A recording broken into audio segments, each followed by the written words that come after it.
वो बहुत ही ज्यादा अजीब है।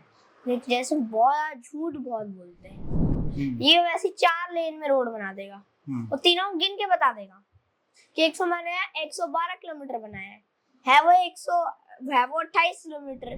क्या ट्रांसपेरेंसी है? ट्रांसपेरेंसी में तो वो होता है ना कि सबको सब कुछ पता रहे। इलेक्टोरल बॉन्ड में तो जनता को पता ही नहीं था कि कौन सी कंपनी किसको डोनेट कर रही है, कहाँ किया है। अगर उसने अच्छा किया होता तो अभी जर्मनी को, यूएसए को, यूएन को क्यों बोलना पड़ता कि free and fair elections conduct करो। ऐसे मोदी गिरफ्तार कर रहा अपोजिशन नेताओं को। अच्छा। हाँ। और यहाँ पे एक और बात है कि ईडी सीबीआई सिर्फ अपोजिशन को क्यों गिरफ्तार कर रही है? उससे रुकवा दिया मणिपुर का वायलेंस तो नहीं रुका था, वॉर कैसे रुक जाएगी? लालू प्रसाद यादव के टाइम में गुंडा राज आ गया। तेजस्वी यादव तो अच्छा है, देखिए काम तो करता है, बार बार पलटना एक बुरी चीज है।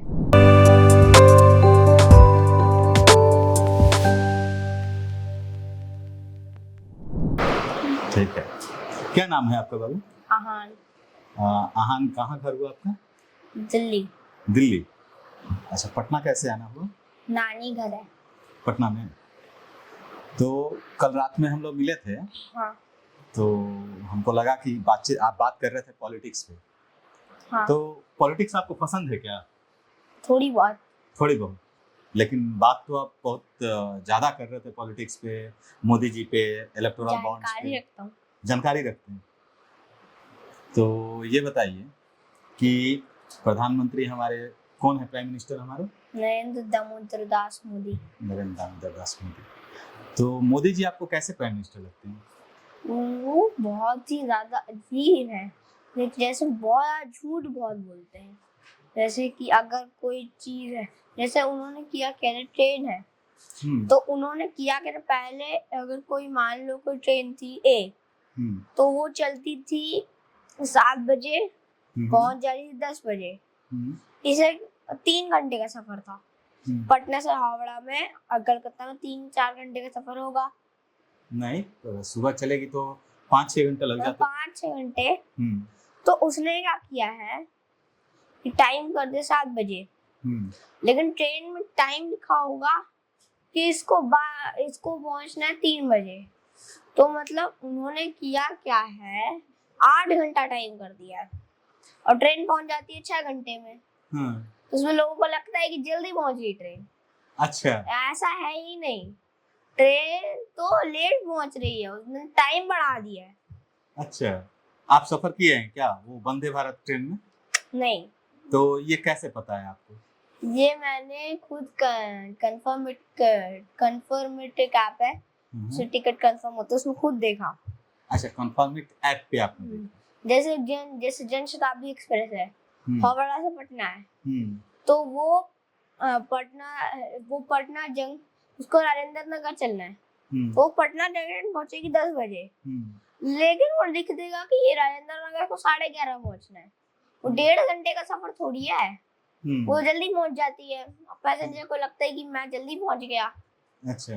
वो इस तरह से उल्लू को नारा। रोड में भी ऐसे ही, जैसे 20 किलोमीटर का रोड है, यूपीए के टाइम पे क्या था, 20 किलोमीटर को 20 ही किलोमीटर गिनते थे। यूपीए मतलब क्या होता है?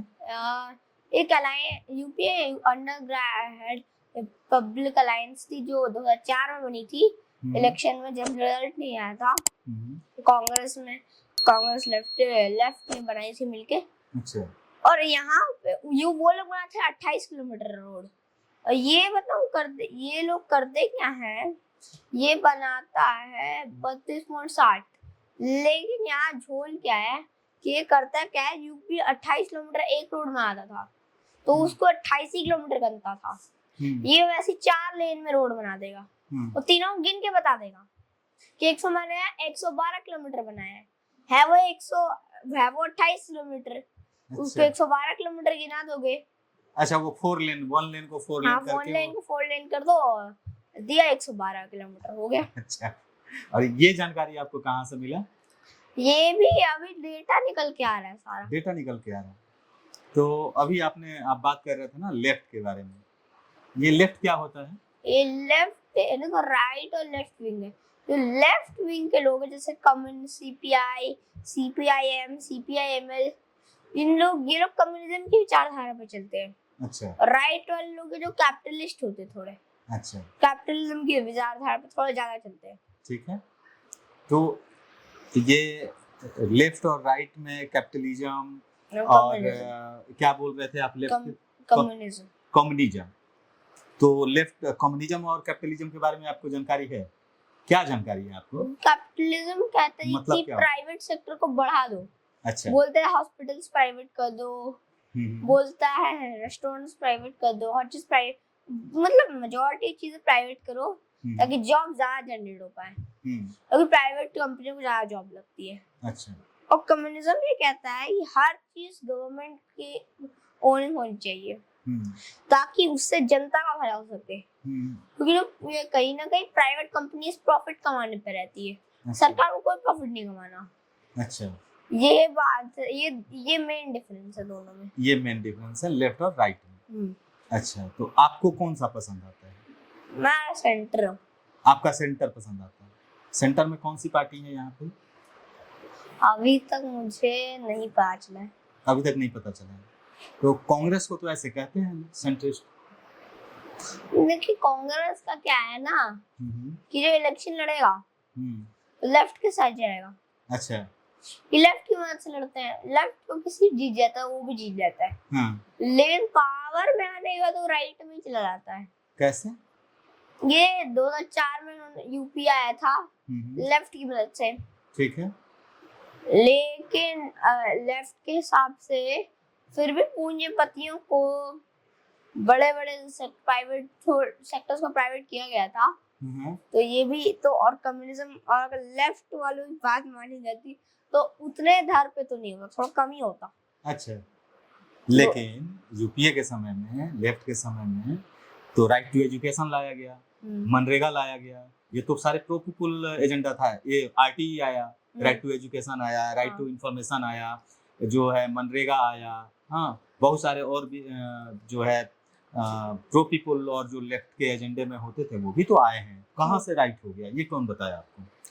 अरे कुछ चीजें उन्होंने की, 10% तो करेंगे, क्योंकि जीते तो लेफ्ट की वजह से थे।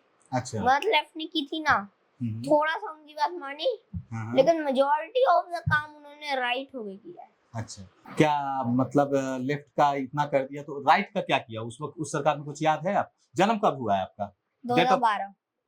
अच्छा, आपका जन्म 2012 में? तब यूपीए की सरकार थी। तब यूपीए की सरकार थी। तो ये 2004 वाली बातें आपको कहाँ से मिलती हैं? पढ़ते हैं? ये मैं पढ़ा हूँ। पढ़ा है। कोई टीवी देखते हैं? टीवी से ही देखा है। टीवी से भी देखा है, पढ़ा है। क्या क्या पढ़ते हैं आप? मैं बहुत पढ़ा है मैंने। अच्छा, मतलब बहुत कुछ पढ़ा है। मैं कोई किताबें, कोई फेवरेट आपकी किताबें? हिस्ट्री की किताबें बहुत अच्छी लगती थी। अच्छा, और ये आप बता रहे थे ना यूपीए 2 की बात, यूपीए 1 की बात और यूपीए 2 की बात। यूपीए 1-2 को हम एक तरफ छोड़ देते हैं।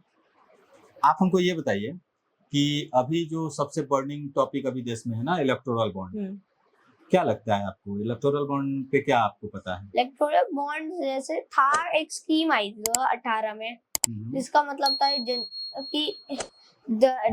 डोनेशन इजी हो सके पॉलिटिकल पार्टीज को। अच्छा, पर यहाँ पे एक चीज थी कि जनता को पता ही नहीं चलना था किसने क्या डोनेट किया। और इसमें 3 चीजें थी जैसे मेनली कि एक, जनता को पता ही नहीं चलेगा उनके कि कौन सी कंपनी कौन सी पार्टी को कितना डोनेट कर रही है। अच्छा, और क्यों डोनेट कर रही है। अच्छा, उसके बाद और दूसरा था कि ऑपोजिशन पार्टीज को ये नहीं पता चलेगा बीजेपी को कौन डोनेट कर रहा है। अच्छा, और तीसरा बात था बीजेपी को सब पता था। अच्छा, कि कौन सी कंपनी कौन सी पार्टी को क्या वो कितना क्यों डोनेट कर रही है। अच्छा, एक तो ये चीज थी। और जब ये स्कीम पकड़ाई 12,000 करोड़ के बॉन्ड में 47.5% शेयर अकेले भारतीय जनता पार्टी का है। अच्छा, उसके बाद आती है तृणमूल कांग्रेस, जिनका 12.5% है। तृणमूल कांग्रेस। उसके बाद है कांग्रेस 11% पे। और और यही नहीं रुकता, जब बीजेपी का डेटा पता चल गया बीजेपी को क्यों दिया है, उसमें सबसे बड़ी बात ये आई कि जब जिस जैसे मेगा इंजीनियरिंग कंपनी लिमिटेड ने दिया, नवीन इंजीनियरिंग कंपनी लिमिटेड ने दिया, यहाँ तो उनमें पहले रेड पड़ी थी ईडी की, सीबीआई की, उसे छोड़ दिया इलेक्टोरल बॉन्ड देने के बाद। अच्छा। यहाँ तो जब जैसे ही इन्होंने दिया, जैसे नवीन इंजीनियरिंग कंपनी लिमिटेड इसने इलेक्ट्रोल बॉन्ड्स खरीदी की थी, तो इसको ही वो उत्तराखंड वाला टनल का प्रोजेक्ट मिला था जिसमें वर्कर्स फंस गए थे। अच्छा, तो ये है इलेक्टोरल बॉन्ड। लेकिन बीजेपी जो है वो ये कहती है कि इलेक्टोरल बॉन्ड जो है ट्रांसपेरेंसी के लिए लाई गई है। आपको नहीं लगता कि ट्रांसपेरेंसी के लिए लाई गई? क्या ट्रांसपेरेंसी है? ट्रांसपेरेंसी में तो वो होता है ना कि सबको सब कुछ पता रहे। इलेक्टोरल बॉन्ड में तो जनता को पता ही नहीं था कि कौन सी कंपनी किसको डोनेट कर रही है, सिर्फ बीजेपी को पता था कि क्या हो रहा है। अच्छा, बीजेपी को कैसे पता था? वो तो एसबीआई करती थी ना। वो देखिए, वो उन्होंने एक इनडायरेक्ट रूल बना दिया, ईडी सीबीआई जब भी मांगे कुछ एसबीआई से उनको डेटा दे देंगे। ऐसी डेटा मांगने इन्होंने किया है। ये कौन बताया कि एसबीआई जो है ईडी सीबीआई को डेटा दे देती है? ये रूल कानून पास किया था। अच्छा, ये कानून पास किया था। अच्छा, ठीक है।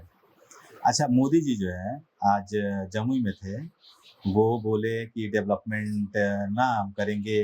बिहार में जो है जो नेता लोग हैं ना, आरजेडी और कांग्रेस वाले, ये तो बड़े गलत लोग थे, इन्होंने देश का नाम खराब कर दिया। आपको लगता है कि विदेशों में जो देश का नाम खराब होता है, तो आपको क्या लगता है कि मोदी जी ने अच्छा कर दिया है देश का नाम? कहाँ किया है? अगर उसने अच्छा किया होता तो अभी जर्मनी को, यूएसए को, यूएन को क्यों बोलना पड़ता कि free and fair elections conduct करो। भारत इलेक्टोरल ऑटोक्रेसी के संख्या में आता है in global democracy ranking. Electoral autocracy का मतलब है कि सिर्फ 2 कदम दूर है भारत फुल डिक्टेटरशिप से। मतलब मल्टी लेवल पे इलेक्शंस हो रही है, लेकिन उसमें फेयर एडवांटेज एक साइड को है। यहाँ पे वो साइड है एनडीए गठबंधन। अच्छा, वो रूस के जो पुतिन का इलेक्शन हुआ है, वो तो वन साइडेड होता है रशिया में इलेक्शन।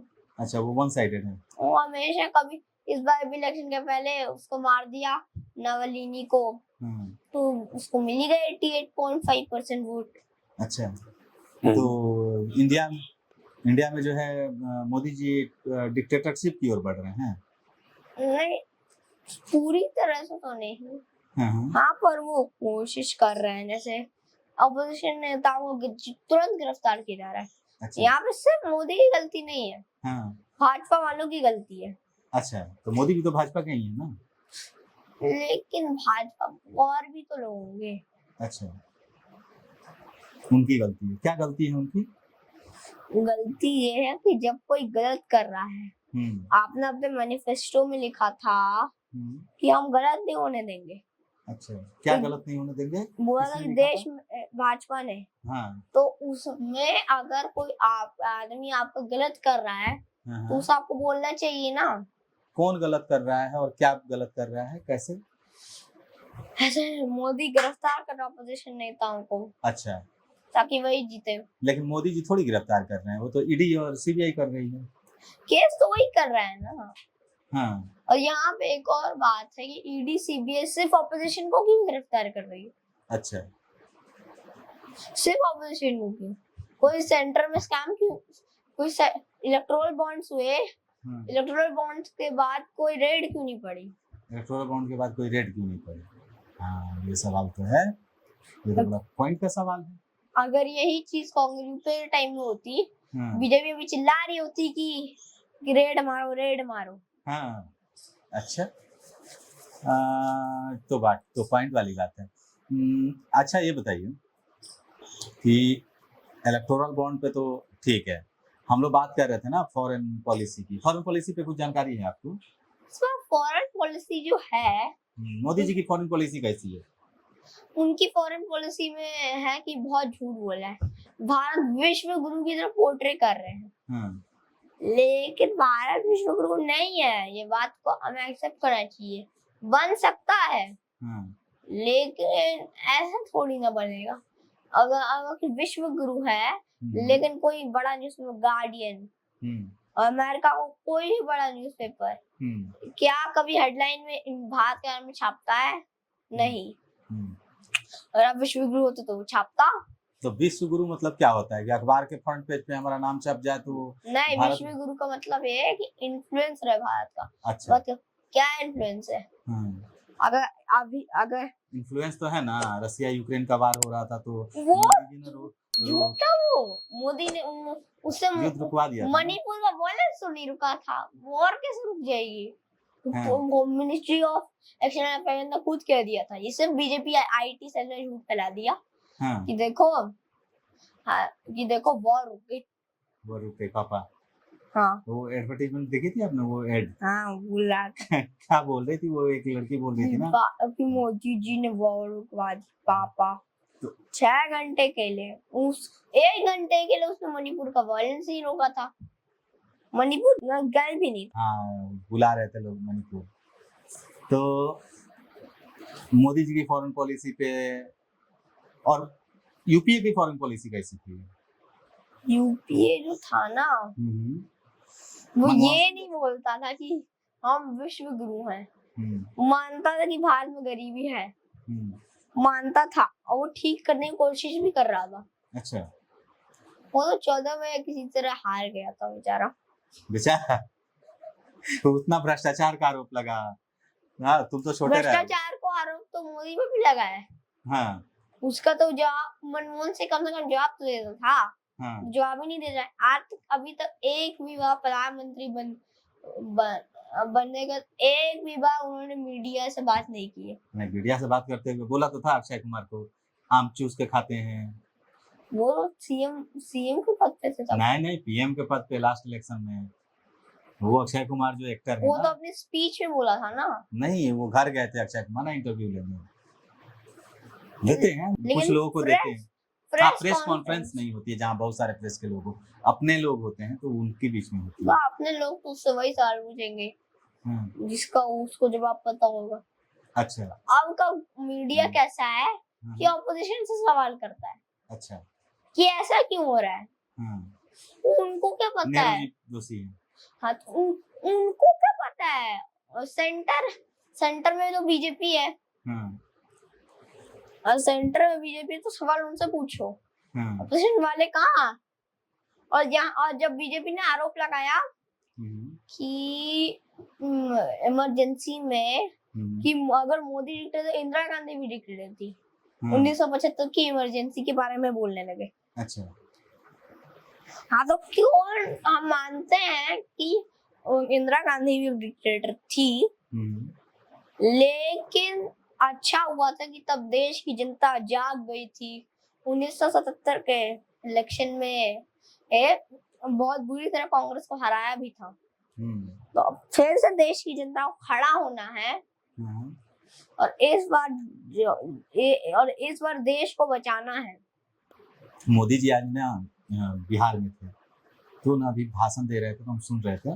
मोदी जी ने कहा ना कि जिन लोगों के पास ना खाने के लिए आटा नहीं है ना, उन लोगों के घर से ना आतंकवादी आके हमारे यहाँ हमला कर देते थे। तो पहले ना यूपी मतलब उन्होंने पहले सरकार को बोला कि ये लोग ना दूसरे देशों के पास जाके रोते रहते थे, लेकिन जब से मोदी सरकार आया है तो मोदी जी जो है ना घर में घुस के मारता है। तो उसके लिए वोट मांग, उसमें भी एक है, पुलवामा हुआ फरवरी में, उसने जानबूझ के इलेक्शन के कुछ ही दिन पहले क्यों बालाकोट स्ट्राइक की, ताकि इस पर वोट मांग दे। बालाकोट स्ट्राइक से लेकिन उतने लोग मरे थे, एक सेंटीमेंट तो था ना कि हमारे देश के जवानों को बदला लीजिए, पर कम से कम वोट तो मत मांगिए। अच्छा, तो काम कोई करेगा तो उस पे वोट मांगेगा तो क्या दिक्कत है?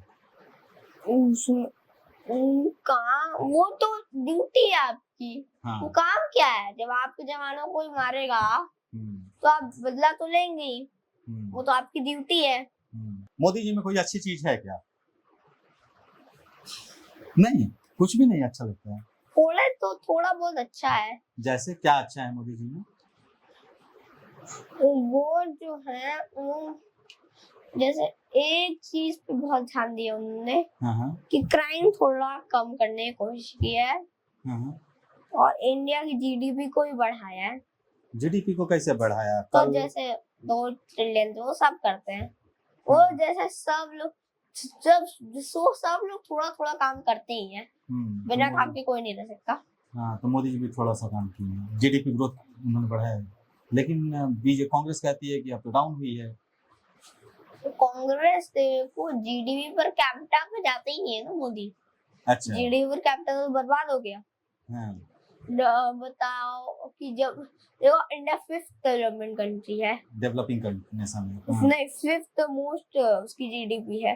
हाँ, और 5वीं अर्थव्यवस्था जिसको कहते हैं। अब यहाँ पे जीडीपी को देखो, यूएसए $81,000 और चाइना $14,000। मैं टॉप 6 की बात कर रहा हूँ। थर्ड पे आता है कौन आता है? जापान। जापान इस टाइम पे है अराउंड $38,000, जर्मनी $50,000 के अराउंड है, इंडिया $2,500 है और यूके जो उससे नीचे है उस $52,000 है। हमारे अमेरिका से कंपेयर करते हो, अमेरिका का तो इंडिया से लगभग 40 गुना ज्यादा है। अच्छा, ये बता कि मोदी जी की बहुत बात होगी, ये बिहार में है, बिहार का कौन सा नेता कोई अच्छा लगता है? बिहार की पॉलिटिक्स ऐसे है कि 1990 में लालू प्रसाद यादव आए थे। लालू प्रसाद यादव के टाइम में गुंडा राज आ गया था। गुंडा राज? ये गुंडा राज क्या है?